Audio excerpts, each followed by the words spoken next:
Hi friends, welcome to my channel. இன்றைக்கி நம்ம பச்சைப்பயிறு தோசை எப்படி பண்ணுறதுன்னு பார்க்கலாம். அதுக்கு பச்சைப்பயிரை முதல் நாள் நைட்டே ஊற வச்சு நான் மிக்ஸி ஜாரில் எடுத்து வச்சுருக்கேன். அதில் இப்போது 5 பல் பூண்டு, நல்ல தோல் சீவின இஞ்சி ஒரு துண்டு, 2 பச்சை மிளகா, இதில் சோம்பு இல்லைன்னா சீரகம், இது ரெண்டில் எதுனாலும் சேர்த்துக்கிறலாம். நான் இப்போது சீரகம் சேர்க்குறேன். ஒரு 3 ஸ்பூன் சீரகம் சேர்த்துக்கிறேன்.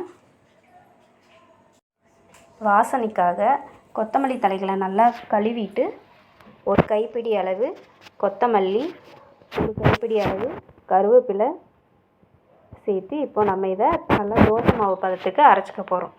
இப்போ இதை அரைச்சிட்டு வந்தாச்சு. இப்போது அரைச்சிட்டு வந்த மாவில் தோசை ஊற்றிக்கலாம். நான் இதில் எந்த மாவும் கலக்கலை. நீங்கள் இதில் இட்லி மாவு கூட கலந்து தோசை ஊற்றிக்கிறலாம். இந்த தோசைக்கு நீங்கள் தேங்காய் சட்னி வச்சு சாப்பிட்டிங்கன்னா நல்லாயிருக்கும். இந்த வீடியோ உங்களுக்கு பிடிச்சிருந்தா லைக் பண்ணுங்கள், ஷேர் பண்ணுங்கள், கமெண்ட் பண்ணுங்கள் அண்ட் சப்ஸ்கிரைப் பண்ணுங்கள். மறக்காமல் பக்கத்தில் இருக்க பெல் ஐக்கானையும் கிளிக் பண்ணிக்கோங்க. பாய்.